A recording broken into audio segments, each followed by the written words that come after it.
Hello dear friends, again I am coming with simplex problems.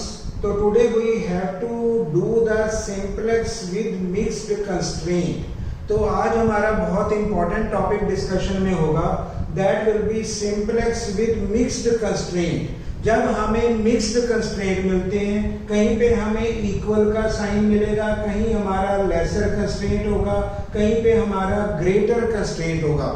सो इसके लिए हम कैसे सिंपलेक्स के टेबल बनाएंगे, कैसे we have to achieve the optimum answer, how we have to achieve the optimum answer with mixed constraint. And here we have to discuss some basic rules of basic variable. अब यहाँ पे हमें basic variable के rules भी कुछ हमें discuss करने होंगे. We have to take knowledge of basic variables.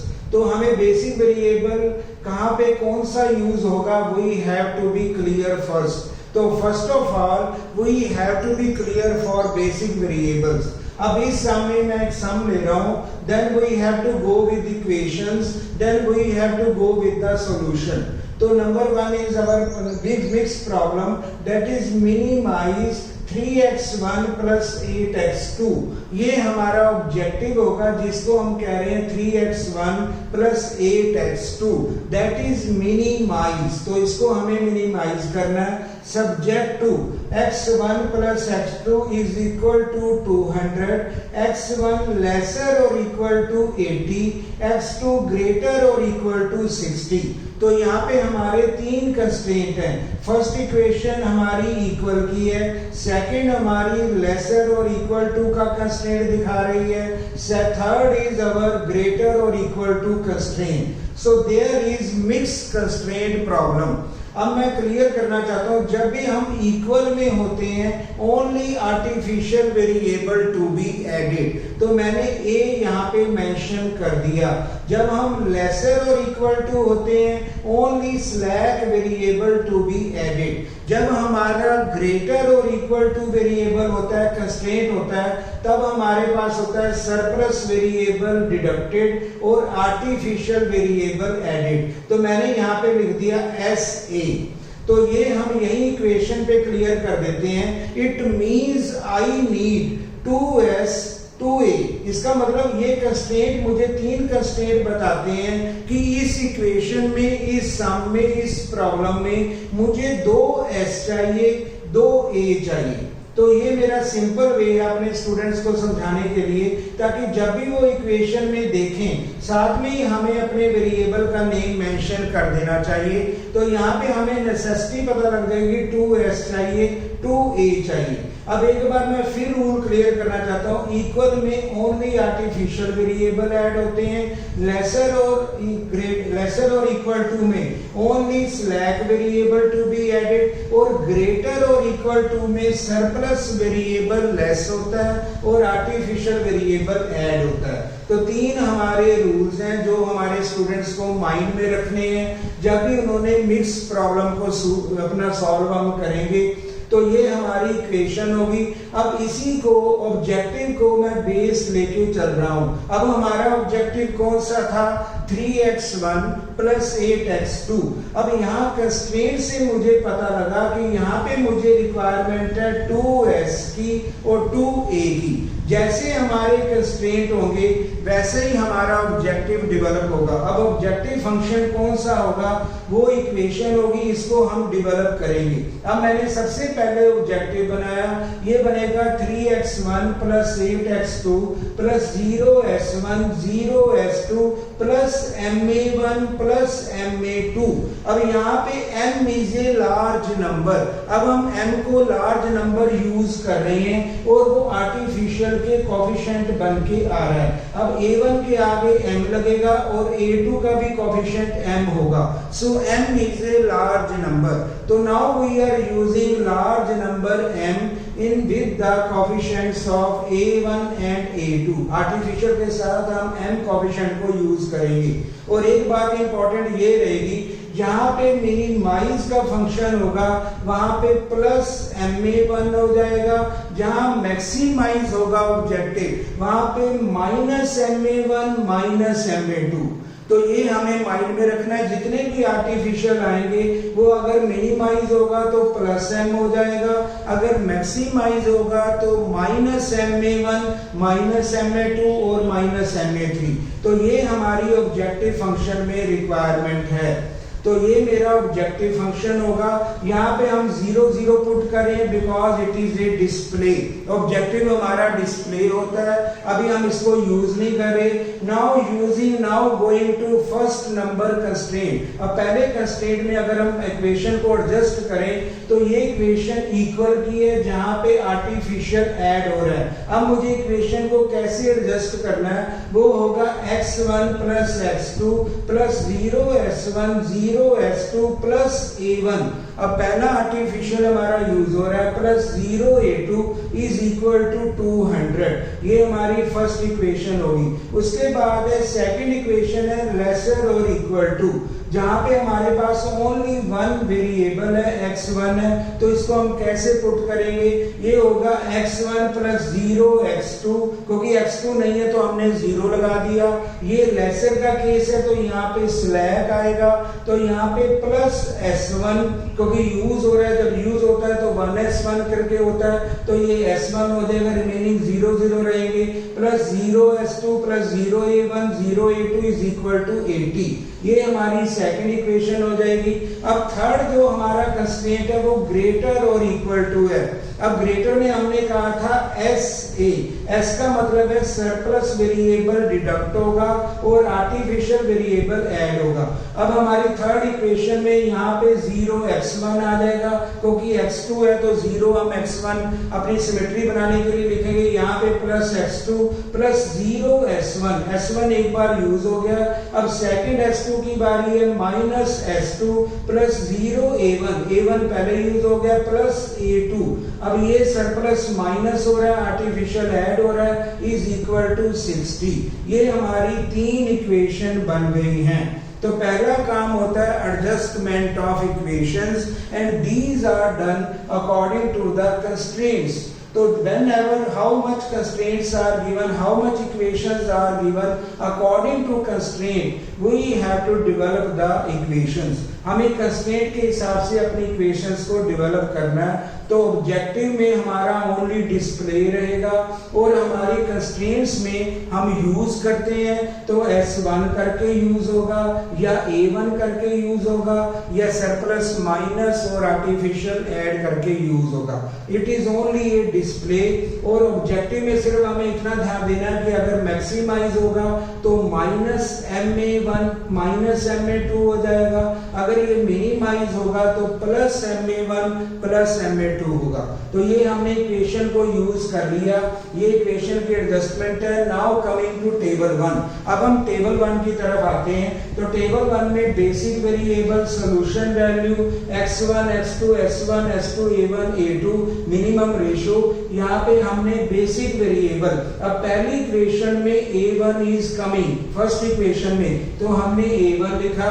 Second equation में s1 आ रहा है क्योंकि स्लैक वेरिएबल है, लेसर है, तो सेकंड में s1 आ जाएगा। थर्ड में हमारे पास माइनस s2 है तो हम माइनस को रिकॉर्ड नहीं करेंगे, जो आने वाला है, तो यहाँ पे प्लस a2 है क्योंकि सरप्लस माइनस हुआ, आर्टिफिशियल सेकंड हमारे पास आया तो a2 को हमने यहाँ पे रिकॉर्ड किया। तो हमारे बेसिक वेरिएबल जो आने वाले वो है a1 s1 और a2। इनके कोफिशिएंट भी हम नोट करेंगे। कोफिशिएंट हमारे यहाँ पे होगा a1 के साथ m होगा, s1 के साथ 0 होगा और m होगा। इनकी सॉल्यूशन वैल्यू ये होगी 280 60। अब हम मिडल की इसमें डालते हैं, जो हमारे पास सम बनेगा वो है 1 1 0 0 1 0। सेकंड होगा 1 0 1 0 0 0। उसके बाद थर्ड होगा 0 1 0 माइनस 1 0 1। तो ये हमारा टेबल बनेगा। अब सबसे पहले हम इसके कोफिशिएंट मेंशन करेंगे जो हमारे ऑब्जेक्टिव में होंगे। ये बनेगा 3 8 0 0, a1 के साथ m होगा, a2 के साथ m होगा। इनके कोफिशिएंट जो है ऑब्जेक्टिव में वो हमने वैल्यूज को नोट कर लिया, दैट विल बी cj। अब यहाँ पे हमारे बाहर में हमारी कोएफिशिएंट आ गई, इधर CJ है। Now we have to complete the table. अब हम इसकी वैल्यू निकालते हैं। सबसे पहला काम होता है एंटरिंग वेरिएबल। मैंने कहा था एंटरिंग वेरिएबल और लीविंग वेरिएबल दोनों को डिसाइड करके हमारा एक की एलिमेंट बनता है। अब सबसे पहले हम एंटरिंग वेरिएबल देखेंगे। अब ऑब्जेक्टिव है मिनिमाइज, तो मुझे मिनिमम अमाउंट, मिनिमम वैल्यू में एंटर करना होगा कॉलम में। अब यहाँ पे हमने वैल्यू निकाली 200m और 260m हो गया। अब यहाँ पे हमारे पास होगा m, यहाँ पे 2m हो जाएगा, यहाँ पे 0 हो जाएगा, -m बार मल्टीप्लाई करके होंगे कॉलम में, तो ये होगा पॉजिटिव m होगा, ये m होगा। अब हमें करना है CJ माइनस ZJ। अगर हम करते हैं 3 - m, ये बनेगा 8 - 2m और ये होगा 0, ये होगा m, ये होगा 0 0। अब हमें देखना है अपना CJ माइनस ZJ और m की वैल्यू को हम 100 पुट कर लेते हैं। तो अगर हम 100 वैल्यू पुट करें और हमें देखना है कि मिनिमम वैल्यू कौन सी है, तो 8 - 2m ये हमारी वैल्यू नेगेटिव जो है, highest negative is the minimum value. तो हमारी मिनिमम वैल्यू कौन सी होगी, जो हाईएस्ट नेगेटिव है, ये बनेगा 8 - 2m। तो यहाँ पे हमारी एंट्री होगी सेकंड कॉलम में। अब हमें इसके बेस में डिसाइड करना है मिनिमम रेशो।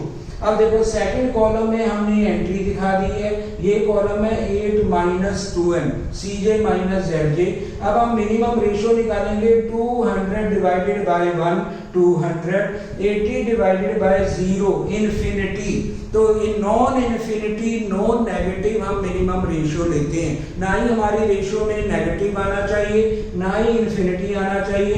तो ये 80 डिवाइडेड बाय 0 इन्फिनिटी होगा, 60 डिवाइडेड बाय 1 60 होगा। अब यहाँ पे हमारी जो मिनिमम रेशो है दैट विल बी 60, क्योंकि हमें इन्फिनिटी नहीं लेना, ये हमारी 60 होगी। तो ये हमारा बनेगा की एलिमेंट। तो हमने 1 पे सर्कल लगा दिया, अब 1 ही हमें चाहिए। अब हम जाएंगे सेकंड टेबल में। अब हमने सेकंड टेबल बनाया। अब थर्ड रो हमारा बेस एलिमेंट देगी। अब थर्ड रो हमारा प्राइम रो होगी, जो नए टेबल में नंबर 1 पे आएगी। अब सेकंड टेबल में हमने थर्ड रो ली। अब यहाँ पे A2 इज गोइंग। जब भी हमारे आर्टिफिशियल लीव करेंगे, we have to leave them, हम उसको छोड़ रहे हैं। A2 को हमने बाहर निकाल दिया। इसके बदले कौन आ रहा है, एंट्रिंग से देख रहे हैं X2। अब हमने यहाँ पे X2 वैल्यू डाली, इसका कोएफिशिएंट कौन सा है, 8 होगा। ये 1 बनाया, तो इसको हमने रिपीट कर दिया 60 0 1 0 -1 0। अब हमारा A2 जो है दैट वी हैव डिलीटेड। अब हमने A2 नए कॉलम में डिलीट कर दिया, क्योंकि A2 चला गया। आर्टिफिशियल जब भी हमारे जाएं उनको हम बाहर निकाल सकते हैं, उससे हमारा सम स्मॉलर बन जाएगा, टेबल हमारा स्मॉलर होगा। अब हमने A2 को बाहर निकाल दिया। अब हमारी जो बेसिक रो होगी वो होगी 60 0 1 0 -1 0। अब हमारा टारगेट है जो थर्ड एलिमेंट है वो 1 होना चाहिए, उसके कोरस्पॉन्डिंग 0 होना चाहिए, उसके कोरस्पॉन्डिंग 0 होना चाहिए। अब देखो इसके कोरस्पॉन्डिंगली 0 पहले ही बनाया है फर्स्ट टेबल में, तो हमने इसको एज इट इज रिपीट कर दिया 80 1 0 1 0 0। अब हमें यहाँ पे 1 है, फर्स्ट रो में 1 है, इसको हमें 0 बनाना है। तो मैंने रफ वर्क को यहाँ पे शो किया हुआ है। पहले हम इसको उतार लेते हैं 200 1 1 0 0 1। हमने बेसिक अपनी रो को उतार लिया। अब जो बेस है, जिसको हमने बेस रो माना था, जहां पे पहला हमारा वेरिएबल आया था, उस बेस को हम डिडक्ट करते हैं, उसको हम सब्ट्रैक्ट करते हैं। अब बेस को हमने नीचे रख दिया 60 0 1 0 -1 0। अगर हम लेस करेंगे ये आंसर मिलेगा 140 1 0 0 1 1। ये हमें आंसर मिल गया और आर्टिफिशियल के साथ m आ जाएगा, इनका कोएफिशिएंट 8 आ जाएगा, ऊपर भी CJ वैसे ही रहेगा। अब हम देखना चाहते हैं कि हमारा सॉल्यूशन कहाँ जाता है। अब हम चेक करते हैं whether we are going forward। अब यहाँ पे अगर हम चेक करें तो ये बनेगा हमारा 480 प्लस 140m। अब हमने कोफिशिएंट से मल्टीप्लाई किया, यहाँ पे बनेगा हमारा, यहाँ पे होगा m, अगर हम मल्टीप्लाई करें बाहर कॉलम से तो ये होगा 8, ये होगा हमारा 0, उसके बाद होगा m माइनस 8 और ये होगा m। अब हम सब्ट्रैक्ट करते हैं cj माइनस zj, क्योंकि हमारा कंक्लूजन होता है cj माइनस zj। अब ये बनेगा 3 माइनस m, ये होगा यहाँ पे आएगा 0, ये होगा 0 माइनस m प्लस 8 और ये होगा 0। अब हमारे स्टूडेंट्स को ये कंफ्यूजन हो सकता है कि यहाँ पे मिनिमम वैल्यू कौन सी होगी। Again I am saying that we have to put m's value as 100। अगर हम 100 वैल्यू पुट करें m की तो हम देखना चाहेंगे कि हमारी नेगेटिव वैल्यू कितनी है, and highest negative is the smallest value in mathematics. तो हमें अगर स्मॉलेस्ट मिनिमम वैल्यू देखनी है वो हाईएस्ट नेगेटिव होनी चाहिए, तो ये बनेगा -97, minus m 100 minus 100 plus 3 minus 97 और ये बनेगा -92। इसका मतलब -97 negative 97 will be minimum value, वो हमारी कम से कम वैल्यू होगी एज कंपेयर टू -92। तो -97 में हमारी एंट्री होगी। हमने एरो लगाया क्योंकि ऑब्जेक्टिव हमारा मिनिमाइज का है, एरो हमने एंट्रिंग के लिए लगा दिया। अब हम मिनिमम रेशो चेक करेंगे। 140 divided by 1 140, 80 divided bye 80, 60 divided by 0 infinity. अब हमें इन्फिनिटी नहीं लेना, हमें नेगेटिव नहीं लेना, तो मिनिमम रेशो होगी 80। तो यहाँ पे वी आर लीविंग, हम किस वेरिएबल को, हम s1 को लीव कर रहे हैं क्योंकि लीविंग वेरिएबल है, एंट्रिंग वेरिएबल होगा x1। अब हमारा नया फिर टेबल बनेगा, यहाँ पे a1 वैसे ही रहेगा, अभी a1 हमारा नहीं गया, m भी आ जाएगा। अब हमें सॉल्व करना है। पहले हम लेंगे मिडल की रेशो। नंबर 1 में हम वही टेबल में रो उतारते हैं जिनके साथ की एलिमेंट आ रहा है। पहले हमें ध्यान देना है की एलिमेंट को हम पहले नंबर के बेस रो में उतारते हैं और की एलिमेंट 1 बना होना चाहिए। अब यहाँ पे 1 ही बना हुआ है, अगर 1 बना है तो हमें सेम ही लेना है। अब s1 is going, x1 is coming, इसका कोएफिशिएंट 3 आ जाएगा, x2 पहले आ चुका है, उसका कोएफिशिएंट 8 ही रहेगा। अब हम पहले सेकंड रो को एंटर करेंगे नए टेबल में, तो ये सेम ही रहेगा क्योंकि 1 बनाया हुआ है, तो ये बनेगा 80 1 0 1 0 0। उसके बाद जो 0 है उसको भी हम सेम उतार लेंगे क्योंकि मुझे 1 कोरेस्पोंडिंग 0 0 चाहिए। अगर ऑलरेडी पेपर में 0 बनी हुई है टेबल में, हमारी 0 ऑलरेडी, तो हम उसी को सेम ही उतार लेंगे। तो ये बनेगा x2 60 0 1 0 -1। अब मुझे 1 को 0 बनाना है कोरेस्पोंडिंग, तो ये मैंने 2 वर्किंग नोट बनाया, रफ वर्क किया, तो इसको हमने बाहर ले लिया 140 1 0 0 1 1। अब बेस कौन सा है 80, सेकंड एलिमेंट को हमने रख दिया 80 1 0 1 0 0। ये मैंने रफ वर्क अपने स्टूडेंट्स के लिए करके दिखाया कि सेम को हम लेस करें और उसको 0 बना के यहाँ पे पुट कर सकते हैं। तो ये हमने 80 रखा, ये बनेगा 60 0 0 -1 1 1, तो ये हमने यहाँ पे ले दिया। अब यहाँ पे हम इसको नोट करते हैं, तो ये हमारा टेबल बनेगा। अब ये हमारा टेबल, यहाँ पे हमारा 0 पहले ही आ चुका है, अब ये बनेगा 60 0 0 -1 1 1। तो ये हमारा आंसर इसके कोरेस्पोंडिंगली 0 बन गया। ये 0 पहले ही बना हुआ था ये वाला, अब हमने नया टेबल बना दिया। अब इसको सॉल्व करें तो ये इससे मल्टीप्लाई हो रहा है, तो ये बनेगा हमारा 60 × 8, ये मल्टीप्लाई करेंगे 480 और ये होगा 240 प्लस हो जाएगा 720 प्लस 60m, तो 60m अलग रखेंगे। अब 0 के साथ मल्टीप्लाई कुछ नहीं करना, तो ये 3 का 3 रहेगा, ये 8 रहेगा, -m प्लस 3 हो जाएगा, ये m -8 होएगा और ये हमारा m होगा। अब हम करते हैं cj माइनस zj। अभी हम देखते हैं कि अगर हमारी कोई मिनिमम वैल्यू है तो हमारी एंट्री आगे कहां से होगी। तो 3 - 3 0, 8 माइनस 8 0, तो ये होगा ये नेगेटिव 0 माइनस माइनस m, ये पॉजिटिव हो जाएगा m माइनस 3। अब साइन बदल जाएंगे, माइनस m प्लस 3 अगर माइनस करते हैं तो क्या बनेगा, ये बन जाएगा m माइनस 3, और ये रिवर्स हो जाएगा माइनस m प्लस 8 हो जाएगा, और ये 0। अब हमारी नेगेटिव वैल्यू या मिनिमम वैल्यू क्या होगी, that will be minus m plus 8, क्योंकि हमने कहा था m की वैल्यू जहां नेगेटिव होगी दैट विल बी माइनस 100, हम मान लेंगे m की वैल्यू को पुट इन वैल्यू 100, तो इसका मतलब negative value will be smallest. तो यहाँ पे माइनस 92 हमें आंसर दे रहा है, बाकी आंसर हमारे पॉजिटिव है। इसका मतलब हमें जहां पे मिनिमम वैल्यू मिलेगी हम वहां पे एंटर करेंगे, तो ये मेरा एंट्रिंग पॉइंट होगा माइनस m प्लस 8। अब हम करते हैं solution value divided by entering variable, entering element. 60 divided by 1 60, 80 divided by 0 ये होगा इन्फिनिटी, और हमारे पास 60 डिवाइडेड बाय माइनस 1 ये होगा नेगेटिव। हमें जो भी लेना है minimum ratio that will be non negative, non infinity, ना इन्फिनिटी होनी चाहिए ना ही नेगेटिव होनी चाहिए। तो इसका मतलब एक ही हमारे पास बचता है, वो है 60। अब हम इसको लीव करेंगे। नाउ आर्टिफिशियल 1 इज गोइंग, अब A1 भी जा रहा है, जब जा रहा है तो हमारा टेबल और स्मॉलर हो जाएगा। It means we are coming nearer to optimum answer. इसका मतलब हम ऑप्टिमम आंसर के बिल्कुल करीब आ रहे हैं। तो यहाँ पे A1 भी हमारा जा रहा है, तो 60 को हमने लीव किया। अब यहाँ पे हमने की एलिमेंट बना दिया। अब ये एलिमेंट 1 है, इसका मतलब A1 is going, now S2 is coming. तो नंबर 1 रो, अब मैंने देख लिया कौन सी रो है, पहले हमें वही रो में नए टेबल पे जाना है, नंबर 1 रो, और ये 1 बना हुआ है, इसको हमें सेम ले लिया।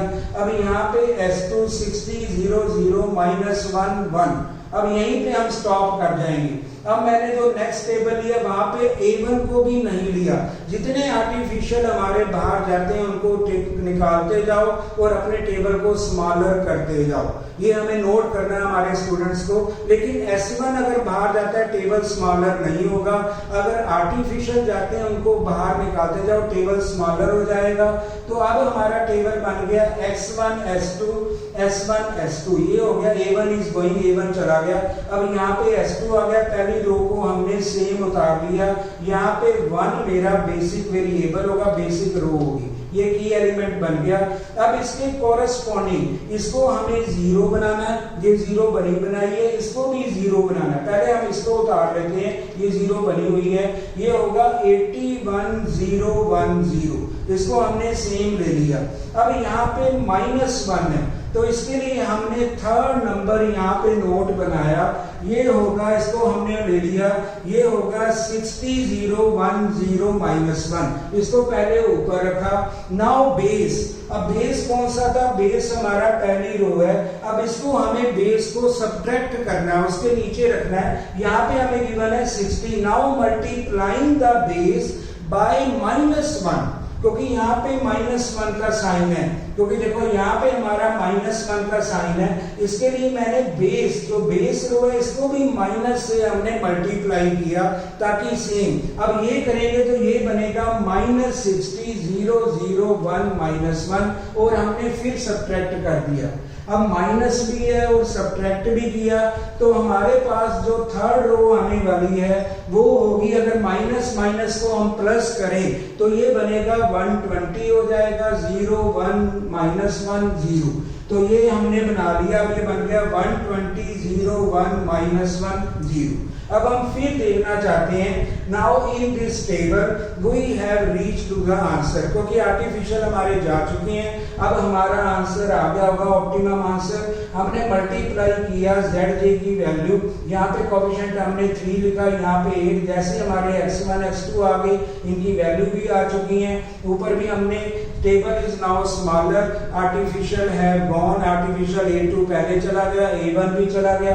अब हम कैलकुलेट करें तो ये 1200 है, ये हमारा इनके साथ मल्टीप्लाई होता है 3, ये होगा 8, ये होगा -8 और ये 0। अब हम करते हैं Cj माइनस Zj। अगर मेरा मिनिमाइज में Cj माइनस Zj पॉजिटिव आता है तो हम वहां पे रुक जाएंगे, that will be our final optimum answer.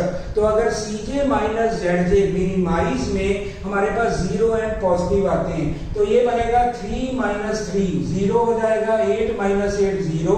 अब 0 माइनस माइनस 8 पॉजिटिव आ गया, 0 minus 0 it means our answer has come. तो जहां पे मिनिमाइज में Cj minus Zj 0 and negative आ जाते हैं, it means our optimum answer has been achieve. तो हमने 1200 आंसर मिनिमाइज अचीव किया, जहां पे x1 की वैल्यू 80 है, x2 की वैल्यू 60 है और मिनिमाइज हमारे पास है 1200। तो इस तरह हमें टेबल बनाना है। तो अगर हमारे आर्टिफिशियल बाहर निकलते हैं, A1 A2 जाते हैं, that is a good symptom, that is a right symptom that we are adopting the right table values. इसका मतलब हमारी टेबल वैल्यूज राइट चल रही हैं, तभी हमारा A1 जा रहा है बाहर और A2 भी जा रहा है, that is a good symptom. तो जितने A1 जाते हैं हमारा टेबल आर्टिफिशियल अगर बाहर निकलता है तो उसको हमें एक्सक्लूड करके अपने टेबल को स्मॉलर कर लेना है। जैसे मैंने A2 बाहर गया तो A1 तक हम आ गए, उसके बाद A1 गया तो हमारे पास आंसर भी आ गया। तो हमें ये देखना है जहां पे मिनिमाइज की वैल्यू होगी हमारी एंट्रिंग मिनिमम वैल्यू से होगी, और अगर हम m पुट करते हैं तो m की वैल्यू को 100 डिनोट करके उसको मान के 100 एज्यूम करके हम यहाँ पे मिनिमम वैल्यू को कैलकुलेट कर लेते हैं। And highest negative is the smallest value. Minimum value वो होती है जहाँ पे हाईएस्ट नेगेटिव होता है। तो इस तरह से हमें मिक्स वेरिएबल मिक्स कंस्ट्रेंट के सम को सॉल्व करना है। So that is the best sum. Thank you very much.